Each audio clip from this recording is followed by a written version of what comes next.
Bethan, Joni, leisure experts, welcome to the Always Better Than Yesterday podcast. Thank Hey, you. hey. I have had a conversation with you, Bethan, on this podcast before, so I wonder whether you can do us the honour and the privilege of introducing Joni for us. Oh gosh. So this is Joni Harding, my wonderful business partner. Not only business partner, also awesome friend. And I have known Joni for, I'd say probably about 8 years now. She has a huge, huge heart for everything swimming related. If there's something that you don't know, Joni Harding will absolutely know it. And she's got a real passion for educating and helping people learn and be the best at what they can do, and ultimately making the biggest impact possible. Joni, do you want to introduce Bethan? Oh my goodness, I feel like, did she prep that? I don't know how to follow that. Um, well, first of all, thanks for having us, and thanks for that amazing intro. So, Bethan,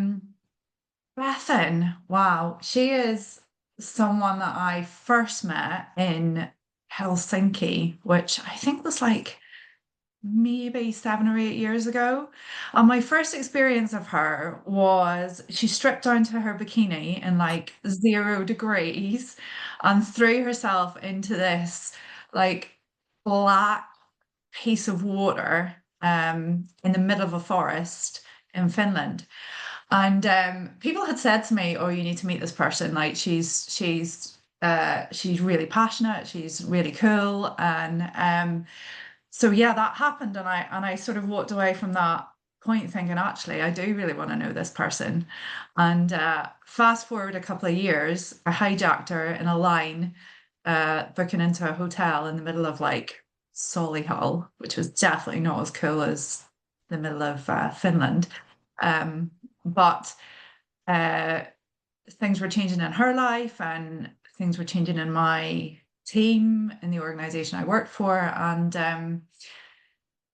that was sort of the start of our journey, I guess. She is one phenomenal, just human being in all aspects of life. And I have the privilege of walking this journey beside her, and having her way of living and being and creating and developing, inspiring me on my journey. So yeah, Love it. Love it. cool. And Bigger than mine. It was long-winded though, as usual, in my all, usual style. all good. Who would like to Straight to the point, introduce long-winded.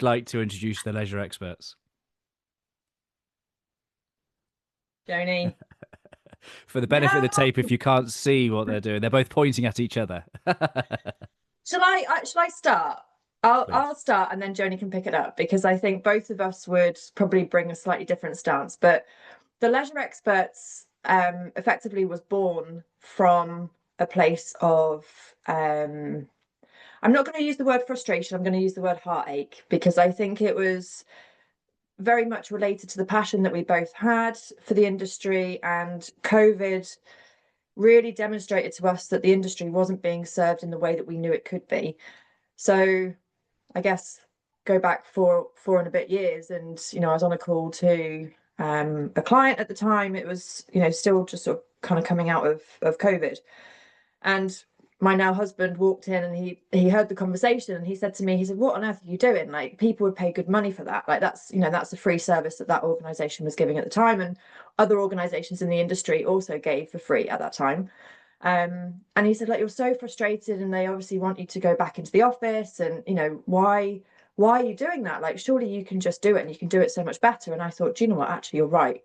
So yeah, one Friday afternoon, I sent Joni my resignation, because she was my line manager at that time, which obviously we haven't really touched on. And I said, "Joni, I'm leaving. I'm out." And I said, "Come with me." And she's like, "No, no, I can't. Her responsibilities are very different to mine." But I knew that we both shared this vision for the industry, which was just for the industry to have better. And it was kind of at that point where I was like, well, I need to go and start it. And regardless of what happens with, between Joni and I, like, I knew that there's always going to be a space. for her, if that's, you know, if that was ever going to be possible. But it was something that was, I guess, itching me and sort of driving me to do something. And I thought, you know, I'm in a position where I can, there isn't really a huge amount of risk. What have I got to lose? And I think actually 4 and a bit years down the line, we've had everything to gain from that. One delightful comment from my husband. And yeah, and the push in the right direction to go and do something different. So Would Joni you can add to now that? tell you what we actually do. Well, do you know what? I think you know, I'm just sort of reflecting back when you go through that story, because that Friday afternoon, like that was, you know, that was a really traumatic moment, because, you know, I guess the things that were going to change from that point on were going to be really, really important to what is now the leisure experts. And like I can remember feeling like this intense sort of feeling of pain and fear, and like, oh no, what's going to come? And on on the other side of that was Bethan, who was like, look at the possibility. And I think that actually is a reflection of how we together are the leisure experts, because Bethan is like the one with no fear, the one who jumps out of airplanes, who rides a motorbike around a circular track and throws herself in front of other people and breaks bones and stuff. And I'm the one who would quite happily sit behind my laptop and make 500 spreadsheets and have to predict what's going to happen in 6 months' time and have every plan and risk like completely resourced for, you know. So the that symbiosis, I guess, of the two of us is what sort of creates the or underpins who we are and what we do.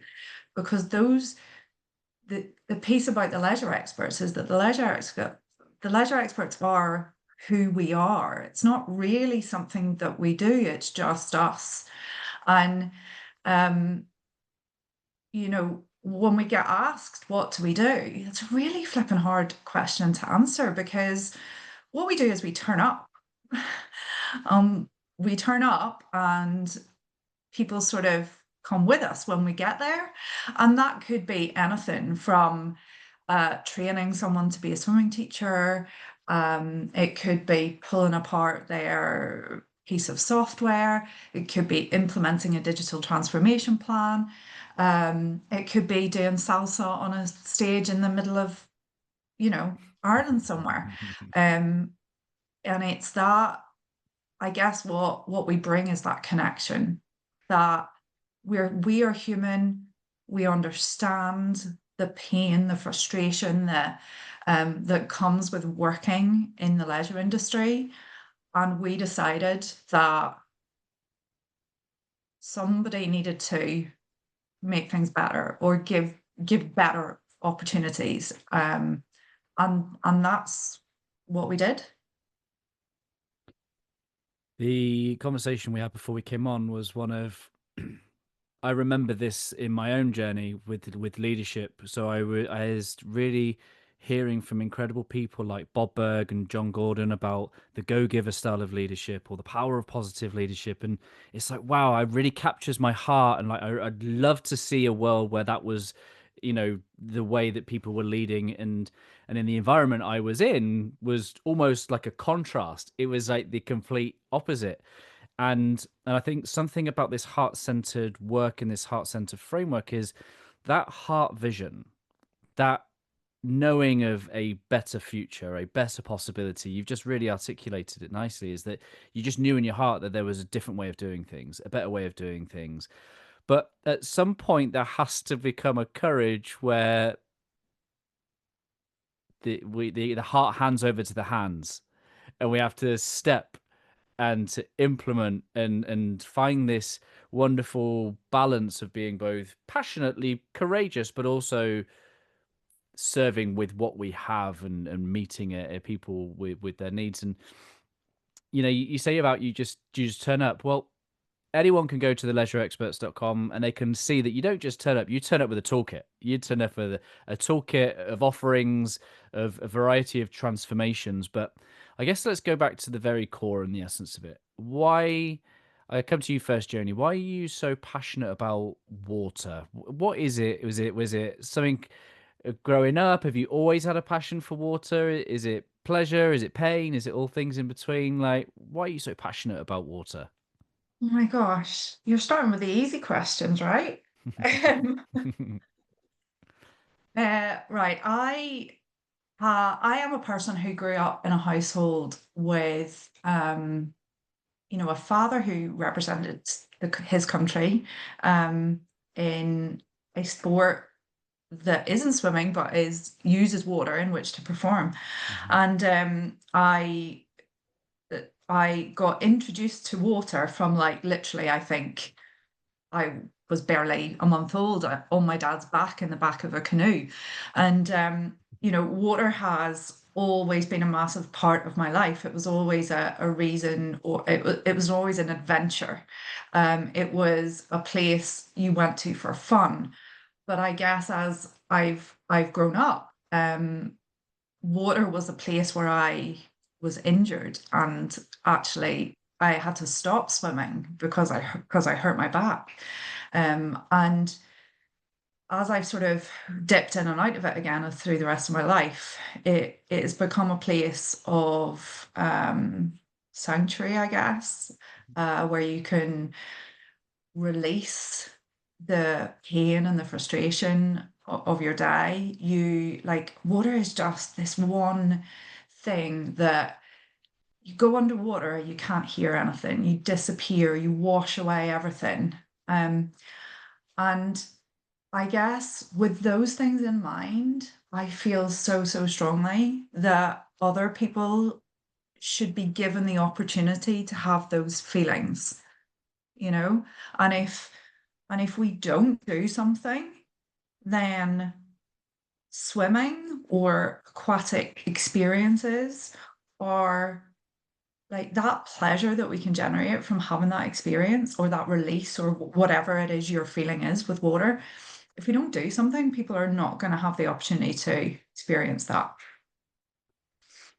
Isn't it interesting? I have young children, and so much of the mindset around those swimming experiences is one of safety, i.e., let's avoid death. Mhm. And Yeah. and and I don't know many young children here in England, at least, where they go in excited. It's almost like, oh, fine, I will do my swimming lessons until I'm safe enough not to, to go in a body of water. It's almost like a negative motivator, and generally along with that comes with a lack of motivation or stubbornness for the children to like, oh, fine, I'll go if I have to. It's normally one the parents sign them up for rather than the children, and I guess. Is that something you see more generally, and is that a sign that maybe some of these institutions have lost their connection with the purpose? I feel like I want to give Bethan that one. Do you want to start? What? Because you want me to give a straight answer? Well, you've been poolside with my children, so you've seen firsthand what I'm talking about. So I think that is the reality of the. I'm not going to say the majority of the swimming industry, but it's definitely a common occurrence. So quite often, we'll go into a facility or we'll speak to an operator, and their retention figures aren't particularly strong. And when you start looking into it, actually, it all comes down to how lessons are being delivered, and ultimately, how lessons are being delivered is what impacts a child's enthusiasm, motivation, engagement, and experience. So, what we're trying to do through the work that we do is to show that there is a different way and to change, I guess, a culture which has existed for many, many years. And, we joke about it, but if you look back on, I don't know, 1940s, 1950s swimming, if not earlier, like you see all of these images of like a child being dragged along on a piece of rope, or, that it's very much a sheep dip type activity, and we laugh about it, but that is still the reality in many cases, and unfortunately, especially when it comes to school swimming. So quite often school swimming is the only experience a child would have of swimming lessons because of affordability and, you know, a number of other reasons, or accessibility. And there is a huge change that's needed in the industry for it not to be that experience. And I think that's, you know, Joni saying that these swimming experiences won't happen, and that is because that would be the byproduct of us not changing or trying to change the culture that currently exists. Obviously we work across the UK and Ireland. There is a difference, I guess, between, you know, historically in terms of the delivery methods and how operationally people do things as well. So it's interesting to see that difference. But the reality is that ultimately children don't look forward to their swimming lessons, and the greater result of that is that there are more drownings, and obviously the safety aspect. So that it does come back to that fear piece. But the reality is that actually the experience, you know, if you don't learn to swim, you can't have the experience of, I don't know, windsurfing or sailing or scuba diving, or, you know, all of these other activities that have such an impact on your life in such a positive way. It doesn't necessarily have to just be about swimming up and down the swimming pool. It's not just about competitive swimming. There's so much more to aquatics than swimming. Yeah, It, go ahead. it's interesting because so when we in the earlier days of the company, like when we spent a lot of time with you helping us understand what our vision was and on our mission as a company. And like the default place to go when swimming is, well, if you learn to swim, then you can prevent drowning, right? Which is a horrible thing. Like nobody wants to ever be in that position. And the reality is what we then create is a society which is scared, right? So we sell them a product, a swimming lesson, based on a parent's fear that their child will drown if they don't have a swimming lesson. So what if we flip the script? What if we say, actually, come swimming and your child is going to have the most fun that they've ever had in water. They're going to learn loads of skills that they're going to be able to replicate no matter what type of situation they find themselves in, indoor water, outdoor water, in the sea, in a lake, in a swimming pool. And what if that experience actually made them feel really good about themselves?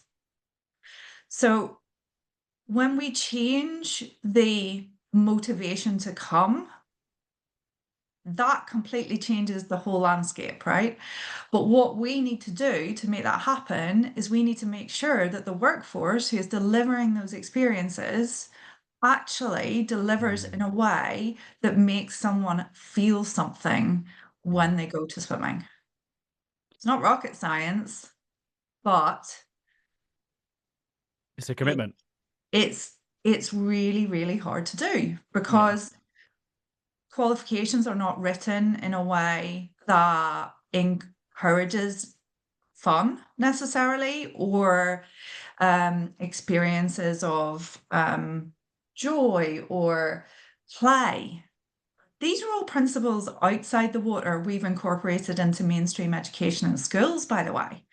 So why do we do it in schools and nurseries, but we don't do it in a swimming pool? Like that's insane to me. And you know, so much of what you represent with the vision and the possibility is new, right? And you know, whether there's a fear of change or a fight for things to remain the same, um, that can sometimes, more often than not, stifle an organization, a team, an industry.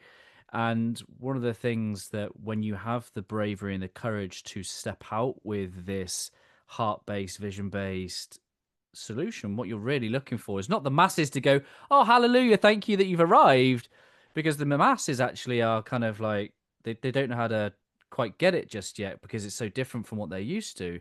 What we're really looking for is those early adopters, those people who just get it at a heart level. And I'd love to take this conversation in the lines of, you obviously haven't gone this alone. The leisure experts, you know, there's an entire team that sit beneath you both.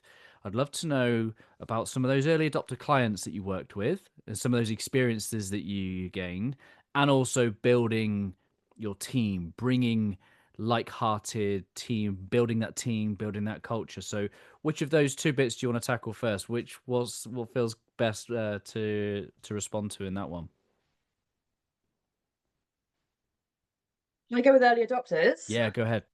So it's so funny because looking back, like, you know, we're obviously in a very different position now to what we were when I set up the company. And when I set up the company, I went out with the mindset that I just needed one client which would pay my bills and allow me to just then be able to do more of what we do or wanted to do. Excuse me. And we were fortunate that we had a couple of sort of key, and I'm going to call them followers for the time being, just in terms of the work off the back of the work that we've done through COVID. So through COVID, Joni and I were writing policies, we were lobbying government, and encouraging the government to open swimming pools because we understood the financial risk and the challenges that the industry would face if they weren't open.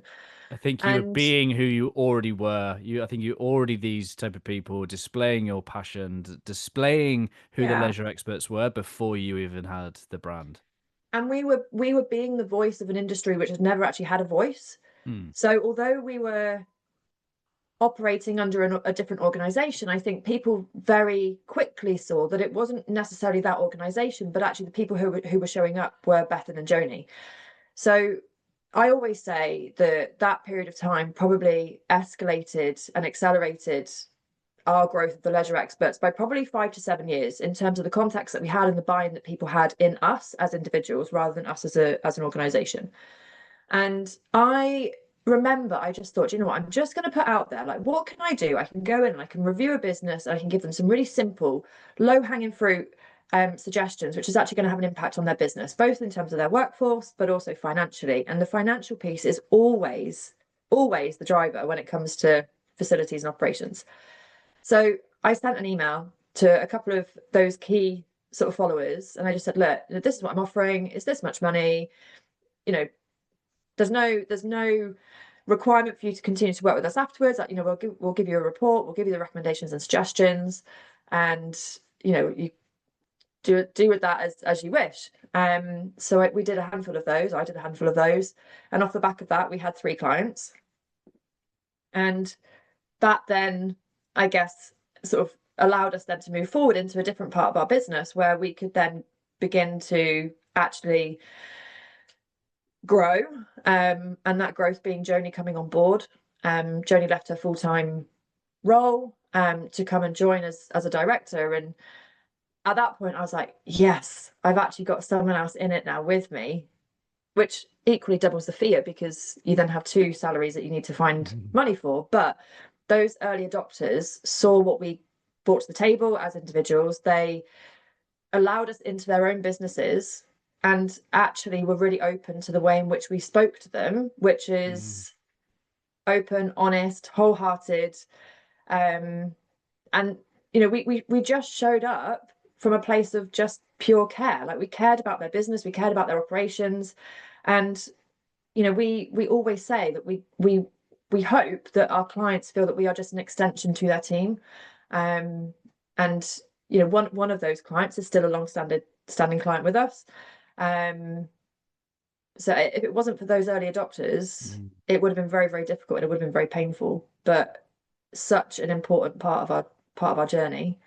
Yeah, I think one of the things that interests me as well is the way that the leisure experts has grown and has evolved, and you know, different shape, different services that have you know, there's been a number of strategic additions that you've made at the right time and the right, you know, you've made a few calls. And I guess what advice would you have to someone that maybe was a Joni in a similar position, thinking about heading out, but you know, wanting to have the clarity, the assurance, the certainty, but the piece that maybe things evolve as they go? Like, what advice would you have to someone who just to take that first step really without needing all the pieces in play?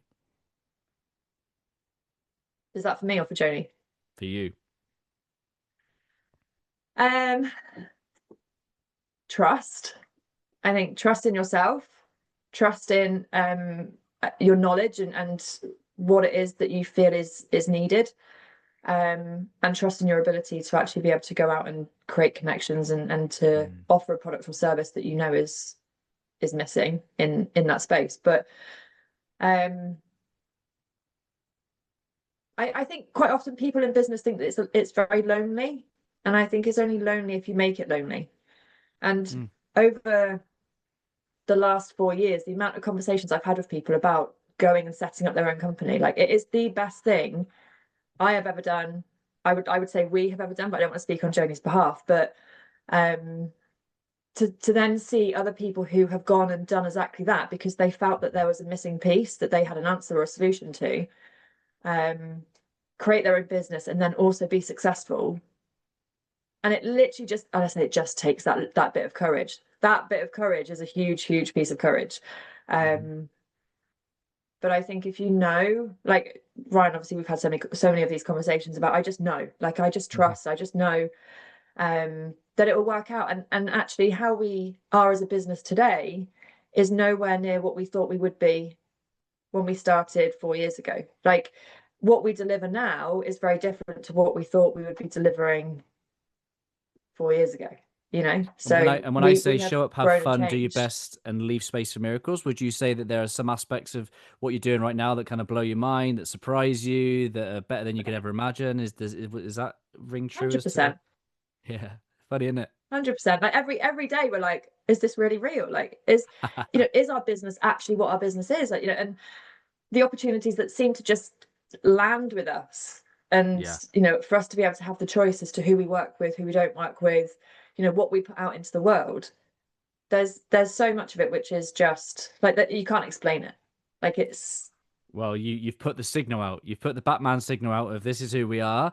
And guess what? You've allowed those people to find you who need you, who want that service, who believe in their heart what you talk about. So you represent to them in the industry what Bob and John represented to me in the very beginning, that sparked the passion and interest within me. But Joni, I'll invite you into this then. What would go back to that Friday afternoon? Bethan's just handed a notice in. Like, what advice would you give to that version of you right there, knowing how things have progressed the way they have? I mean, I think that goes back to that earlier comment that I made, in that I am the planner. I want the spreadsheet, I want the figures, I need to know the strategy. And Bethan's like, well, my stomach is telling me we should do this. Or my heart is not in line with this next thing. And I think the reality is that we have a partnership that balances each other out. It, she gives me my pick up the backside to go with things, and sometimes I maybe rein her in with a spreadsheet. makes me do a spreadsheet. Yeah, or makes her do a spreadsheet. For the But I always betterment of you both, yeah. always like do it in live version so that I can change it back. But I think the biggest piece for me is that what like when I first even thought about joining Bethan on this, my friends were saying to me, don't go into business with a friend. My parents, who'd been worked in the education industry their whole lives, got their paycheck every 5 weeks, and had their pension all sorted, or like, what do you mean you're leaving a well-paid job to go and actually just take a risk? And the sensible part of me is fighting or battling with this idea of, well, it could be better. And like that's really challenging, and it's all in here, and I certainly haven't mastered it or got on top of it or know or understand it, but I think my ability to trust that there is something more, that there is something greater, and that with a little bit of a miracle is actually a thing. It's actually a thing. And I don't really care what other people say about it, but I feel it, because I'm not sure that we would be here if we weren't listening to those those signs or those voices or the thing that comes on your Spotify when you put it on random, like all those pieces have allowed us to get as far as we've got and will continue, I genuinely believe, to inspire us moving forward or to give us direction. Yeah, there was I won't say too much about the faith side of things, but I was reading something recently that basically depicted a story. There's this coast and there's these ships that are washing up on the seas and people are drowning and there's like an ancient, I think it's Greek or something or somewhere in ancient Rome, and these people were praying to the sea gods. Please, sea gods, please stop this. And this is just this wise person just responded to them saying, "Why are you praying to the sea gods? Like, the sea gods are waiting to see what you do with your hands, with what you've been given. And then when you get to the end of yourself, that's when the gods can move and intervene and do other things." And I don't know how that kind of relates to kind of theology and philosophy, but I just thought it was a great example, a great story that just reminds us to go, how often are we looking at it and going, what are we doing with what we've been given? Mm. You know, you've got that combination of that heart and that passion for your industry mixed with your skill and your competence and the excellence that you both bring in the education and the consulting piece. And then once we get to the end of ourselves, when we really do give everything we've got in bringing that in service to other people, well, guess what? We leave space for miracles. We leave space for the divine to go, hey, now I see what you're bringing. Now I see that you trust yourself with what you're bringing. I'm going to connect you with this person. You're not going to figure out how that happens. It's going to blow your mind. Like, and that's the kind of thing I really love is isn't it just amazing when we sit back and go, huh, I couldn't have planned for that. I couldn't have strategized for that. It's so much Like, easier, isn't it, on the other side of it? yeah. And I think I actually really like what you just said, Ryan, because I think that it gives me a visual of obviously the actual sea and those people, but I think it also metaphorically is a really good description for some of the challenges that we've had. And like you literally feel like you're drowning in business. You feel as if you're drowning with some of the challenges or the things that people I guess one of the things that people stops people from going into business is not knowing how to do HR stuff, not knowing how to do finance stuff, not and all of those things are flipping hard when you're in the thick of it. But there's been so many times where both of us have just been like, do you know what? Like, all right, let's ride this one out. Like it will be what it will be. And Joni used to hate that sentence or that saying, and she's kind of succumbed to it now, really. But um that those challenges where you feel as if there's nothing else left Mm. and you don't know what else you can do, the amount of times that we have had one of those little miracles, like something has just landed, whether it's money that was outstanding and was due, or whether it's a solution to a problem or a person who gives you an opportunity. There have been so many of those occasions through the throughout the 4 years where it's Yeah. just landed perfectly, just at the right time. And for people to hear loud and clear, it's not to sit back and just go, hey, like, spirit, run my business. Send me things where I've, fallen short or where I've not planned for things properly, cover my back. It's the opposite. It's saying, I've done everything I can with what I have. I've done the strategy. I've done the planning. I've done the actions. I've done all the solutions. I've got to the end of myself. I don't. Is You're at in the that point. trenches. Yeah. You're absolutely in the trenches, and you're like, I don't know what else to do. And But I normally something big happens for you to get to that point. Mm. I think the reality is that we all see the movies or, the this idea that it's all just going to go and it'll work out in the end. We forget to recognize that those deep moments of pain and frustration and like overwhelm of the Mm. difficult times are just as important as the highs, and that if we hadn't had those lows, those lows were also they're miracles in a different form, right? Because if we Mm. hadn't had those experiences, it wouldn't have allowed us to deal with or be prepared for challenges that we have come along on this journey. So although we say, you know, leave a little space for the miracle, sometimes the miracle is the depths of hell that you feel that you're in. It's just you can't see it at that time.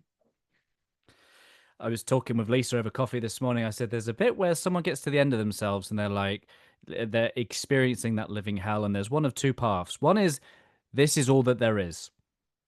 Or the other one is, there's got to be better than this.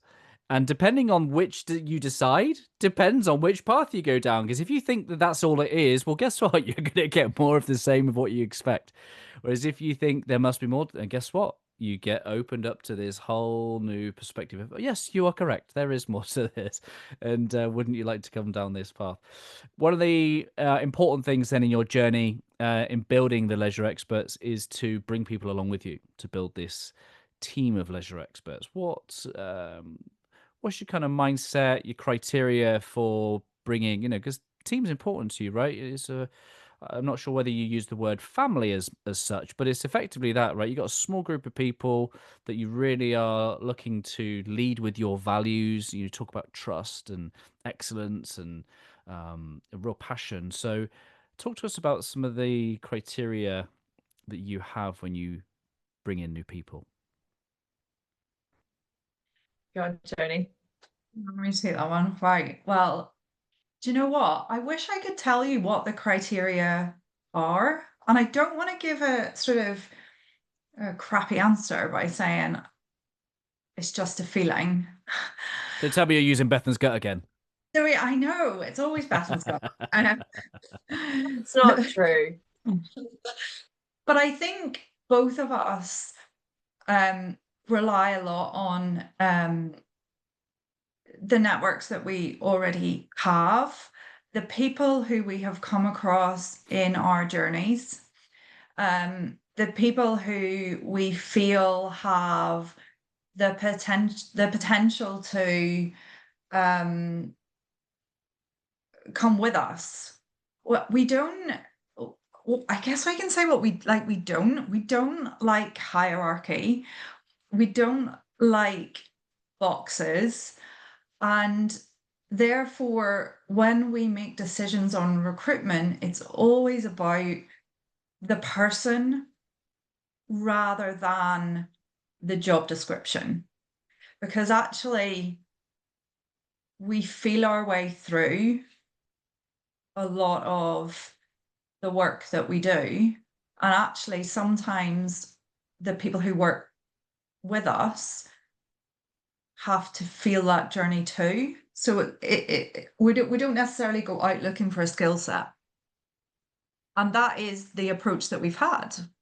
Absolutely. Our key members of staff have been appointments that, based on, we felt that they had the characteristics, the heart for what we wanted to achieve. They believed in this idea that we could have more impact on having positive experiences of water.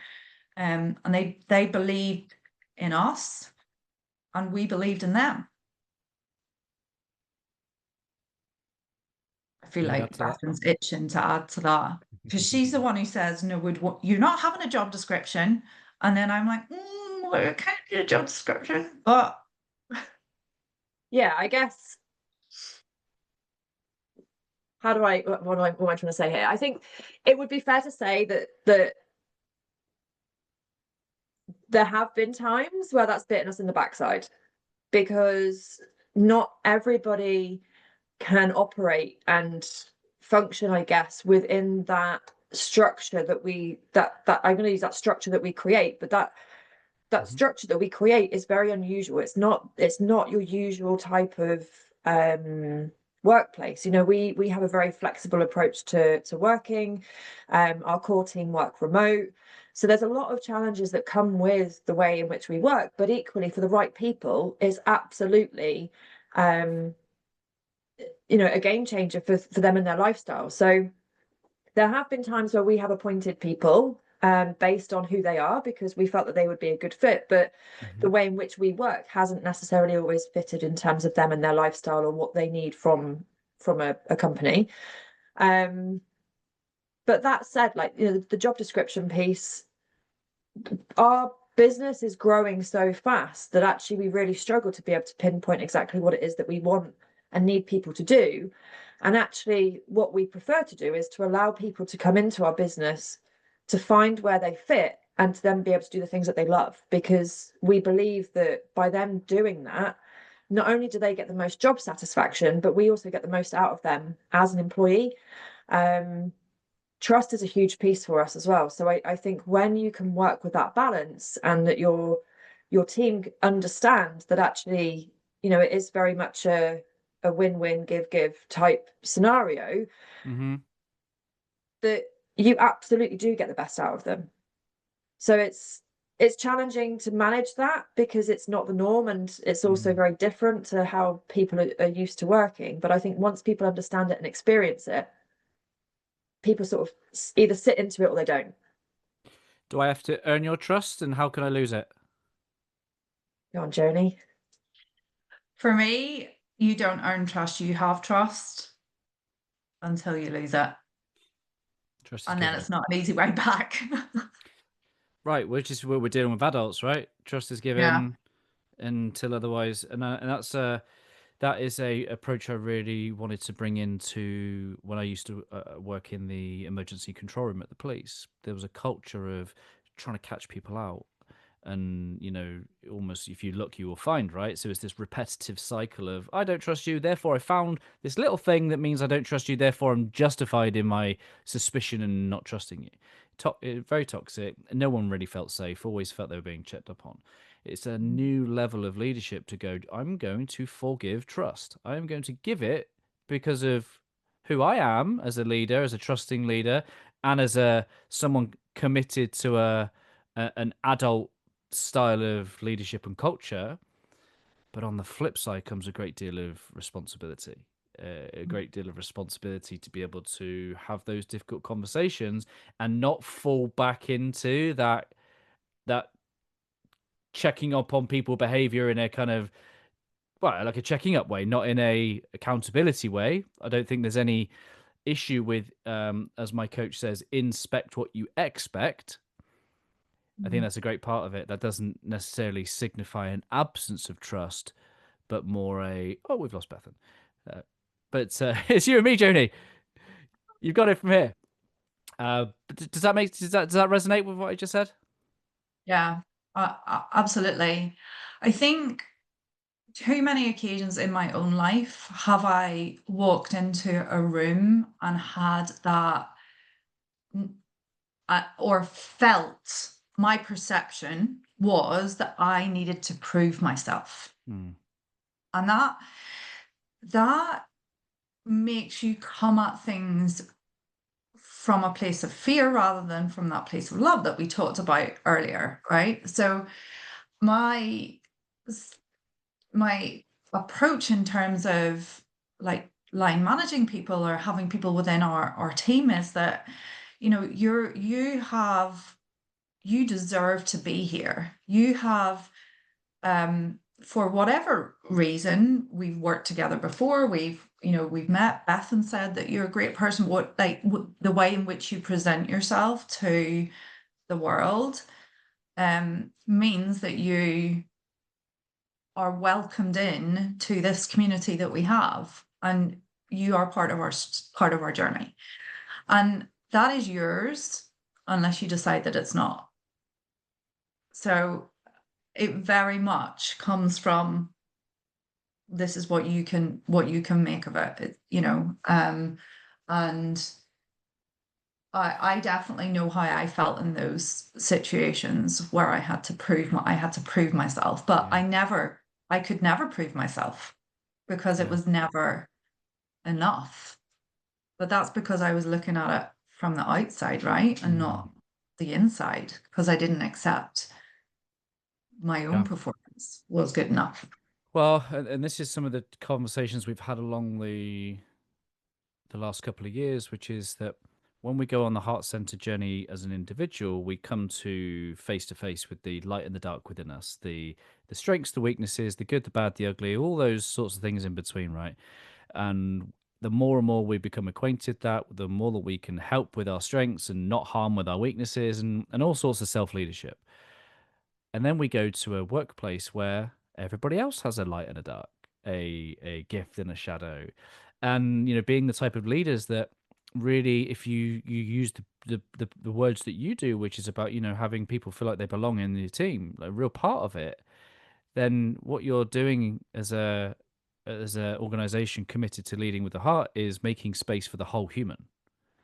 I'm sure the three of us have felt like we've been in teams where we had to cut off parts of our true authentic selves in order to fit in or not stand out or not be right. So when you create an organization that makes space for the whole of the human, that brings a whole bunch of challenges which don't make sense, first and foremost to those nearest and dearest to us. So, other people maybe in our relationships or family or our friends can go, "Oh, why are you doing things that way?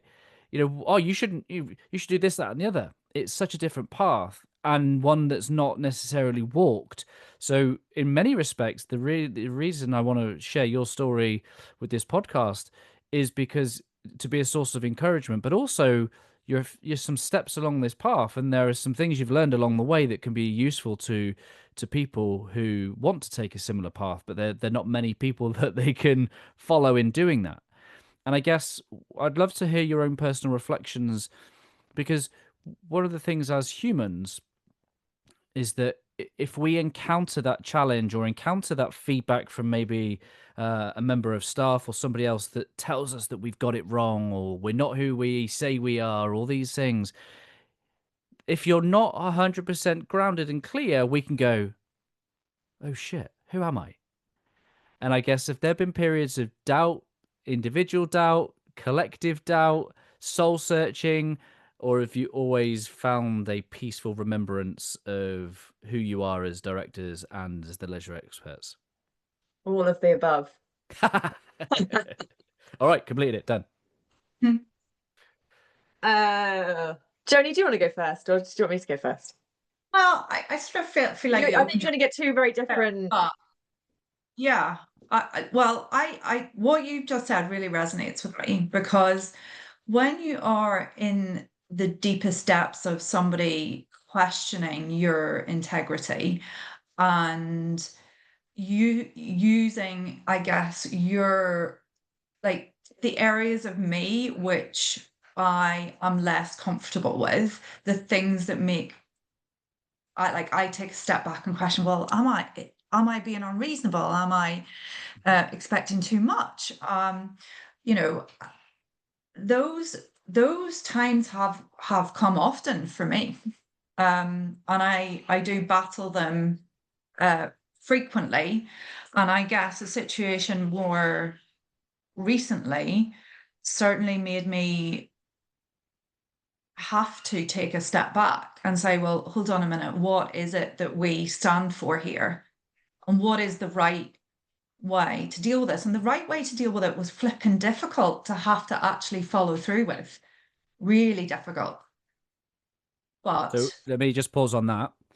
I want people to really hear loud and clear that right way. The way I believe that things are the right way is when you truly act from the essence of who you are. Because anybody can sit there and debate right or wrong, and we're never going to agree. The yeah, only way as heart-centered leaders and businesses and teams we can get to that sense of peace is to make true decisions based on what is true for us and who we are. So would you say that that's reflective of how that came about for you?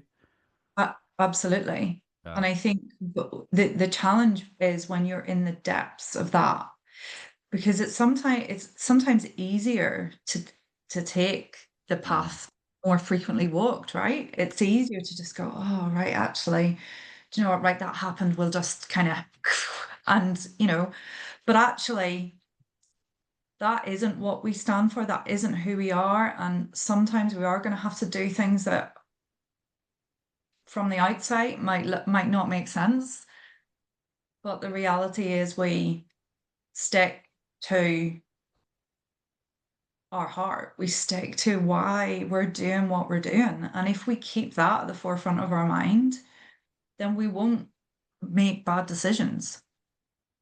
I think that situation in particular, which Joni's referring to, was probably the biggest conflict for me anyway, in terms of that questioning of integrity, because whilst I think it's probably fair to say that I stand in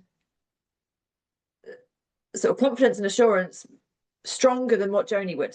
But I think there's just, we're both on our different, you know, we've both had different journeys at different times, and I think I'm further on along that sort of self-discovery journey, and you know, knowing exactly who I am and my authentic self. Joni's still very much on that journey, but I think that incident in particular was the first time that both of us were kind of stopped in our tracks, because we were being questioned by somebody who we actually valued, and that we believed for them to have a knowledge and an understanding of not only the industry but us as individuals, our business, and you know, someone who we respected, and to have that person question our own integrity and how we'd handled a situation, when actually what we had done was tried to handle that situation in a way which was the fairest across all aspects.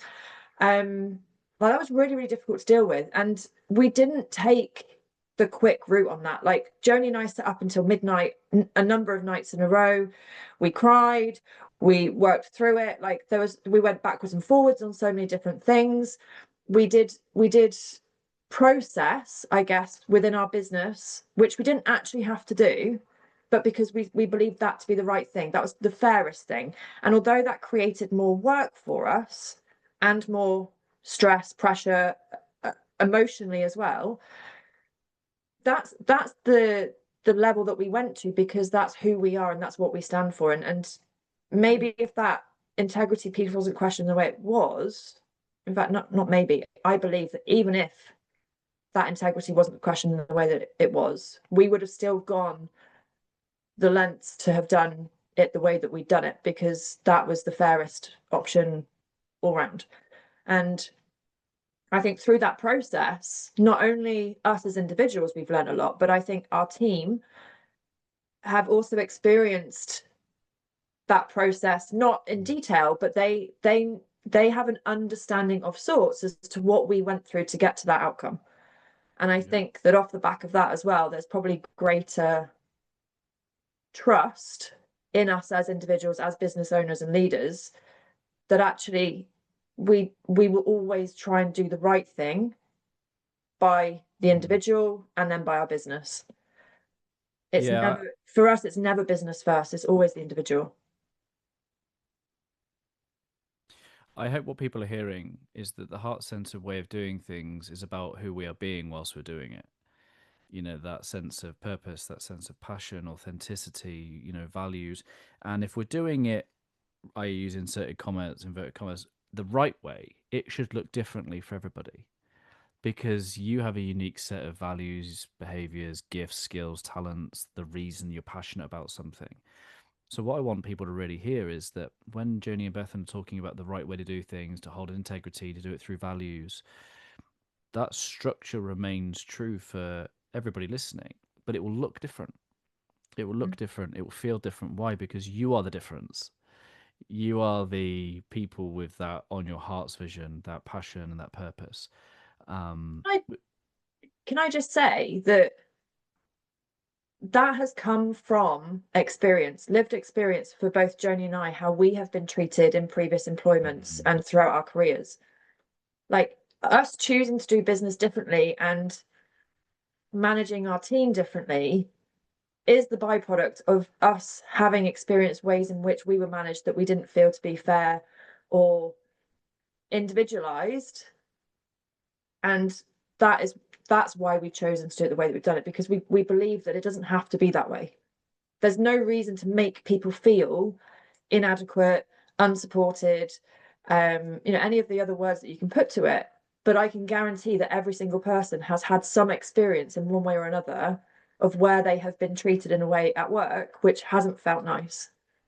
And yes, it's difficult and it's not the easiest route to go down, but I do wonder actually if we lived in a world where business owners and leaders were able to see it from a human perspective rather than policy. Yes, policy is important. Yes, we have to have policies and procedures in place, but equally they can be done in a way which is done with heart and meaning that is actually authentic and honest, rather than a policy being something that is just followed through and there is no emotion, there is no care, there is no thought for the individual at the other end of it. What I'm Right hearing is over. that those policies are there to protect people involved, or all people involved, as opposed to punish. Yeah. I mean, you said earlier, didn't you, about whether like your perspective on what way you look at it will attract the same. So, you know, when we put this out into the world, that's what we feel like we're getting back, you know, that seeing seeing the good and seeing the light and trusting people and seeing a policy as a piece that supports the framework that we have created, rather than it being to catch people out or saying, right, well, actually, you have a weakness in this area and we need to work on that. Like, actually, let's celebrate what we're good at. Let's do the work that gives you joy. Let's you know, create an environment where you want to be there. Like, again, like it's not rocket science, is it?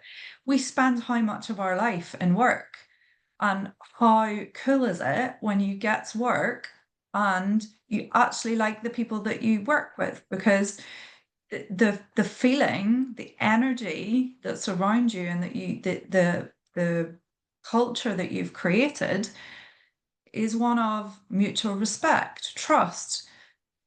We have happy times that we celebrate together. We have times when things are flipping tough, and you know, Bethan's gone through some flipping major stuff over the last 5 years, and I'll be there to support when that happens. And when I'm having a you know what show over here, you know, she's there doing the same for me, because we work together.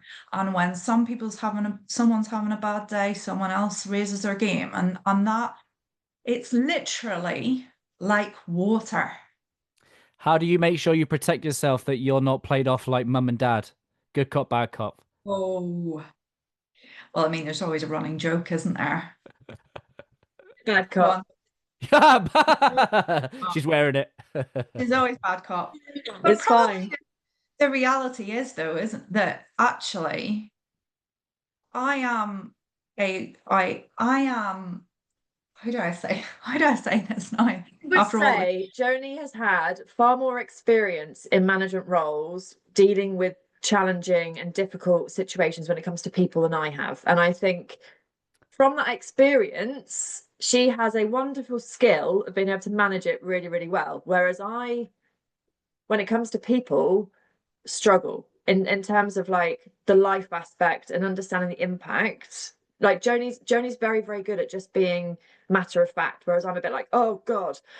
But when it comes to day-to-day things, it's the roles are reversed. Actually, I'm just like, matter of fact, it's straight to the point, it is what it is. And Joni's like, oh, how do I tiptoe around this? So we have this again, a balance of how we do things. But yeah, our team would probably say that I'm bad cop just because I say it straight, whereas Joni's much softer and gentler.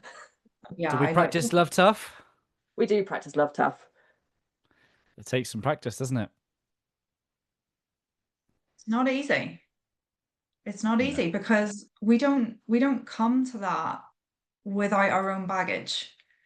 And I think that's the piece, like when you're dealing with someone else, they've got their baggage, then I've got my baggage, Bethan's got her baggage, and suddenly the flipping carousel's full of flipping baggage.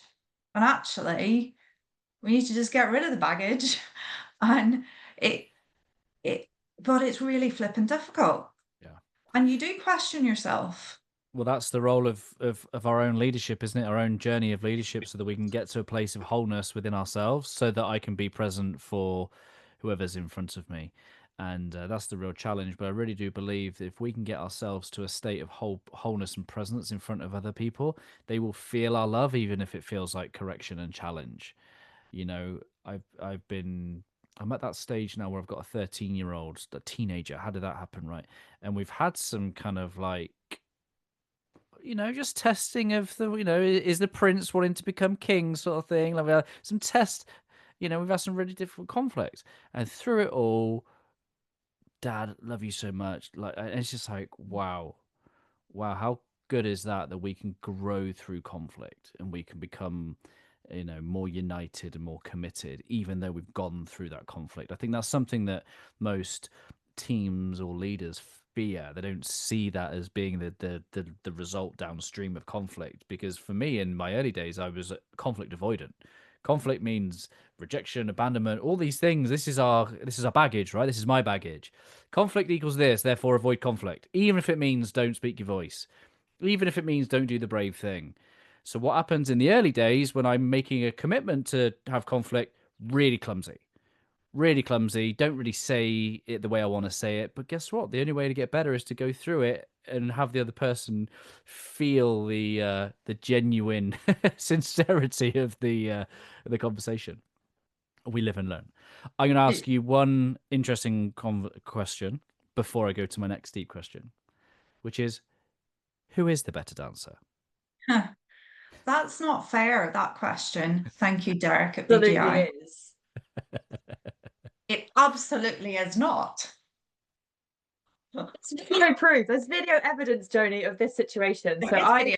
I can proudly say that I am the better dancer. You cannot have, this is like the enhanced games situation, right?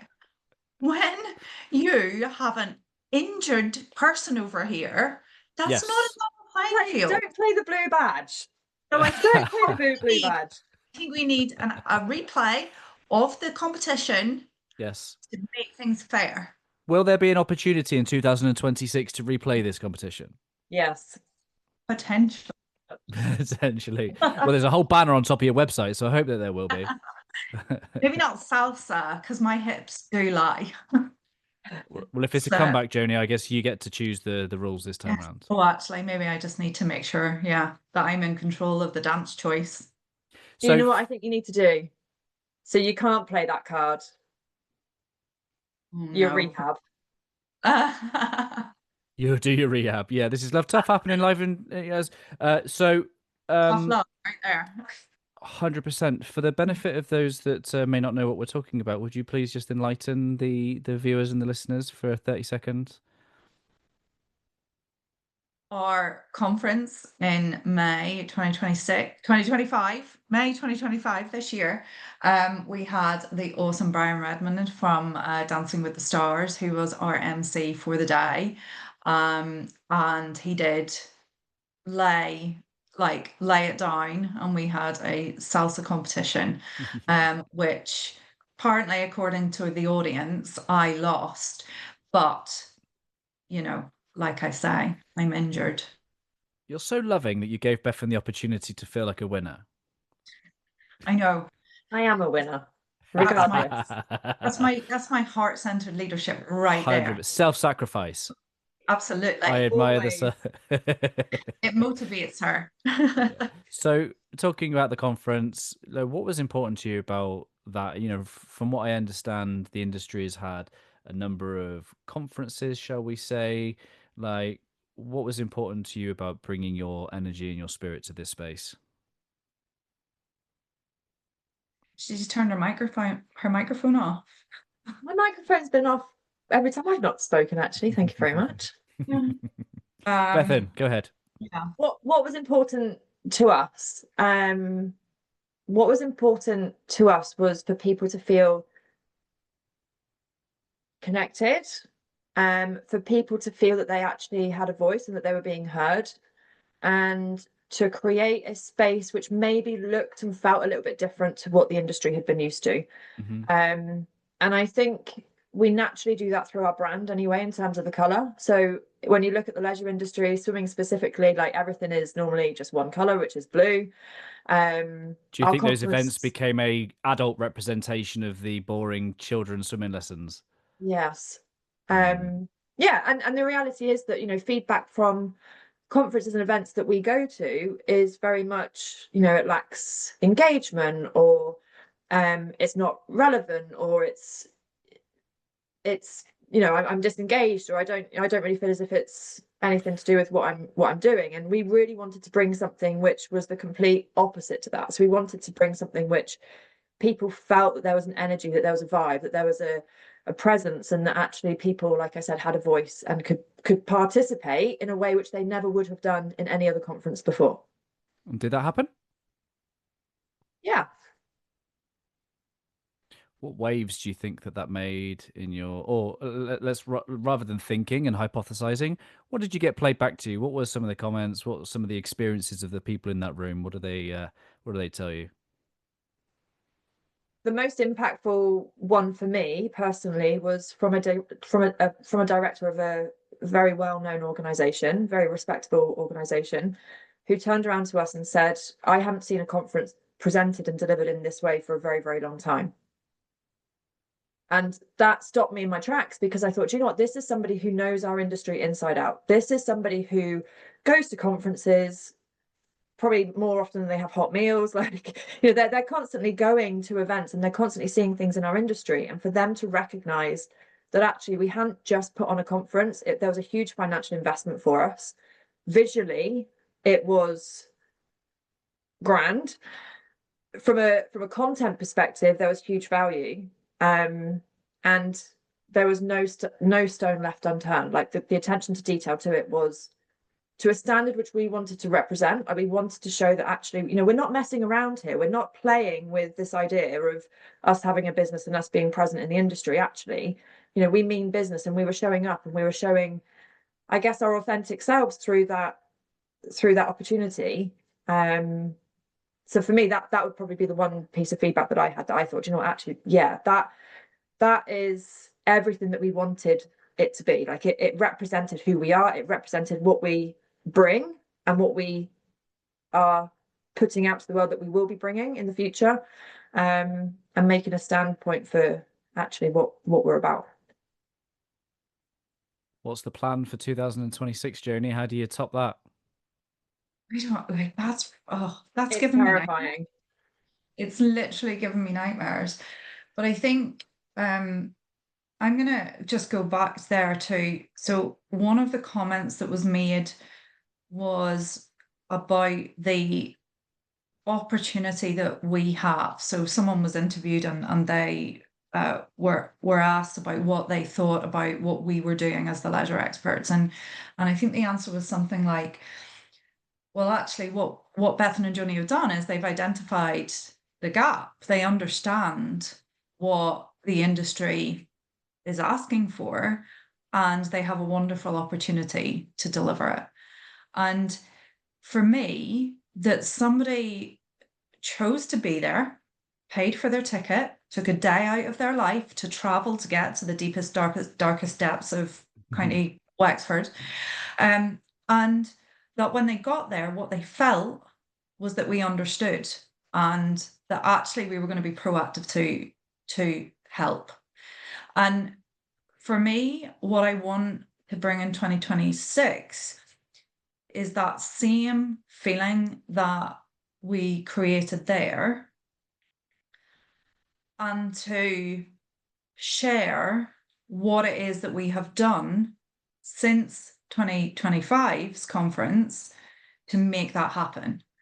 Because I think we are right now on the cusp of one of the biggest pieces of work that we have done as a collective. The biggest Taking piece on of that work. feedback, okay, the biggest piece of work, as I'm taking what the industry has told us they need, and we have translated that into a tangible piece of work that should resolve some of those real life challenges that they have. And that has so much meaning, and so much, like, that gives me goosepimples. It also makes me feel terrified. But for us to be able to share that in 2026, like, it means so much to actually do something that means something to people. with a bit of Brian Redmond sparkle. Cha cha cha. Cha cha. How do people contact you? Where can they find you? Where can they reach out? What can they come and be part of when they join your ecosystem? That's defo a Bethan answer, that one, because she is the queen of being seen and contacted. Oh gosh. I guess in terms of connecting with us, Joni and I are both on LinkedIn. It's always a good place to reach out. We do also have Facebook and Instagram. We're in a bit of a funny phase at the minute in terms of sort of defining what we want to be putting out to the world. And not that we don't know what we want to put out to the world, but it's never been a huge focus for us. But with some of the changes that are happening within our business and the things that we are bringing to the world, I think there's going to be a lot of change in terms of our social media presence. So yeah, the Leisure Experts, you'll find us on Facebook and Instagram, and then Joni and I on LinkedIn is probably the best bet. There is also info@theleisureexperts.com as an email address if you ever want to drop us an email, or if there's any sort of collaboration stuff that people are looking to do, like always open to new opportunities and conversation and connection. So yeah, that's probably what I would. And for clarity's sake, what are the core pillars of your business, your service offerings? Go on, Joni. So we offer consultancy, education and training. We can offer operational support or management. We can sell you a swimming pool. We can provide you with a business in a box. I mean, if it's got water in it, we can probably help in some way, shape, or form. Oh, ice baths. Thank you. Oh, yeah. And if there is someone that wants to get involved in a more hands-on, passionate, practical way and consider themselves a leisure expert, who would you like to hear from?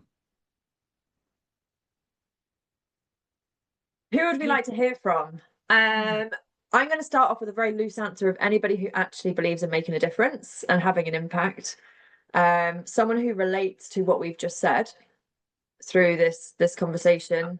Yeah. I guess someone who it really sits true with, and there's maybe something shouting at them inside to do something about it. But I think at the minute, some of the skill sets that we're looking for is marketing, PR, digital, videography and photography. Yeah, some more of the sort of visual type skill sets at the moment. But I'm going to add to that by just saying that remembering we're not a box, and we don't operate like most people operate. That if you're sitting there and thinking, I just want to be a part of this, then that's who we want it. Like, we want to hear from you, because it doesn't maybe necessarily look like a full-time job or a part-time job or it's we like, yeah, we do have those opportunities, but we also have other ways of working that allow us to align and deliver and support and bring people on this journey with us. Like, you are who we want to speak to. Or if somebody just wants a change in career and wants to become a swimming teacher and do it in a way which actually provides a great experience for people, then hit us up. We can help you with the training qualifications. But yeah, anybody, I think anybody who has felt something from listening to this, Great. who wants to be part of it. You both know I have a word here, always better than yesterday. It's called heartprint, and that word really symbolizes the ripple effect that we have on the lives of other people, or in your case, the waves, the massive wave, the tsunamis of impact that you create in the industry and the lives of people within your industry. I'm going to ask you both to reflect on this question, and Bethan, I'd like you to reflect on it from a position of business and industry, and Joni, I'd like you to reflect on it from a position of staff and swimming experiences. So, Beth, I'm going to come to you last. Joni, I'm going to come to you first. Joni, what do you hope that the leisure experts' heartprint will be on your people, in your team, and in the communities with which you serve? With regards to our team, I would love for our heartprint to be that as a person, you are loved for who you are and what you bring to the table, whether the dark or the light. And as nations of the United Kingdom, Northern Ireland, and the Republic of Ireland, I would love for our heartprint to be one of light around how water can bring opportunity.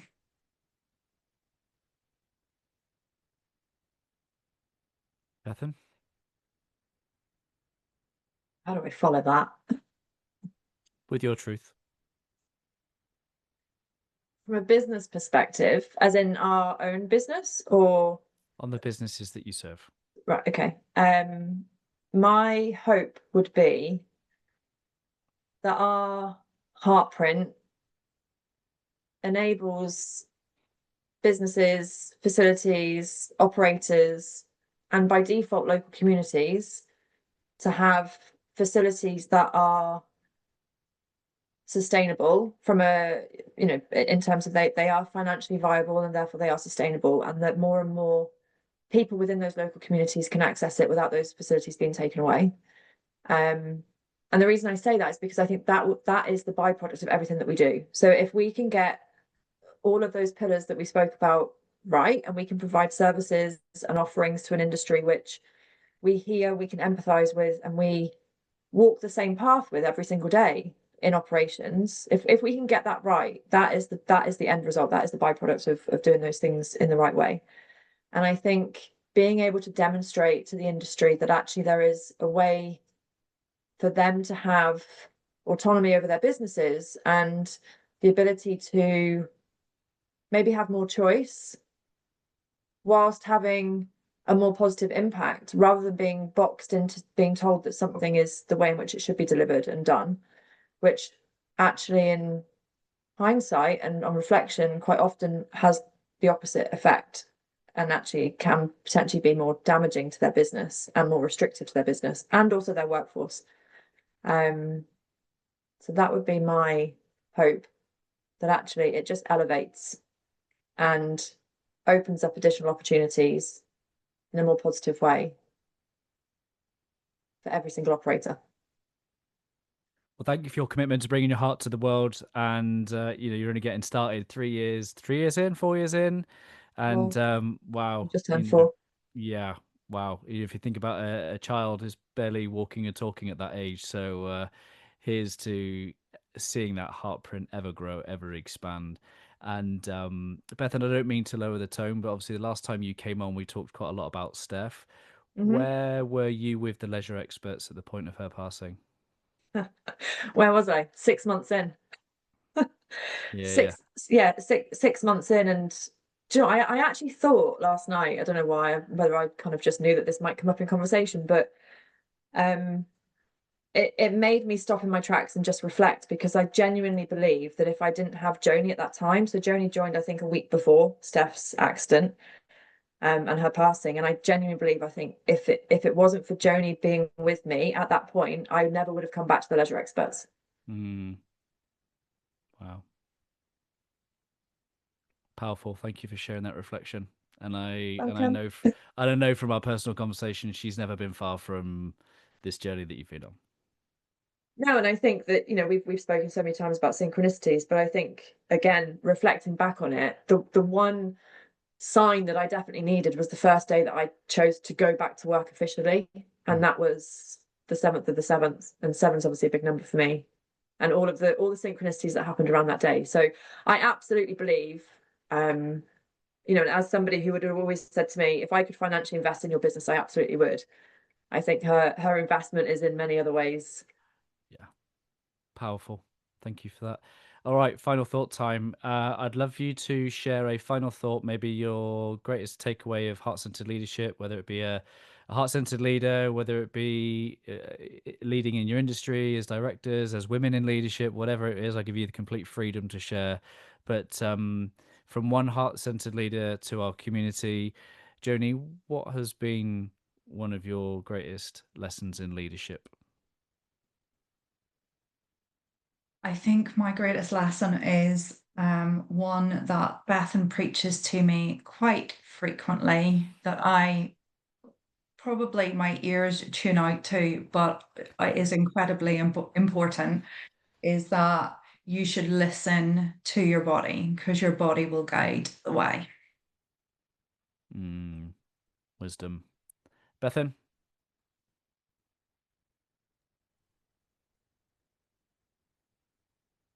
Oh gosh. I would probably say just just do it anyway. And I think that although that's probably quite a cliche thing to say, I think there's been so many times in our business journey that we could have been stopped by the thoughts of other people, the roadblocks that have been put in front of us by other organizations, family, friends, financial, like every single thing, challenge that you could possibly think of, we could have been stopped by. But I think the one thing that probably it all comes down to is let's just do it anyway. Let's try it. Let's explore it. Let's have the courage to do it differently. And I think if we hadn't have done that throughout our journey, there's no way we would be in this situation now. So yeah, if you've got a thought or an idea or a dream, just do it anyway. Do something, regardless of all the challenges and the blockages. Love it. Links and profiles all in the show notes. If something in this conversation has resonated and you want to give some feedback or any questions or conversation with these two powerful leaders, then you can find the details in the show notes. Bethan, Joni, thank you for sharing your heart and mind with me, and I look forward to speaking to you again very soon. Thank you. You. Hey my friends, thank you for making it to the end. I hope that our time spent together today has left you a little bit better than before you push play. I'd really appreciate if you just took a moment to leave a review to allow me to meet more people where they are and hopefully leave them a little bit better too. If you're curious to know how I, through Always Better Than Yesterday, can serve you, your team, your organisation, then head to alwaysbetterthanyesterday.com to connect. And while you're there, let me know one or two things that you're going to do as a result of listening to this conversation. I absolutely love hearing your thoughts, your reflections, and the things that this sparked in your own heart and mind. If you want more insights from my heart and mind, I do send out short episodes on a Monday, Tuesday, Thursday and Friday, and again, I hope that they serve you well. I appreciate you listening. I'm Ryan Hartley, host of the Always Better Than Yesterday podcast, a podcast for heart-centered leaders just like you. Keep leading, my friends. Always love.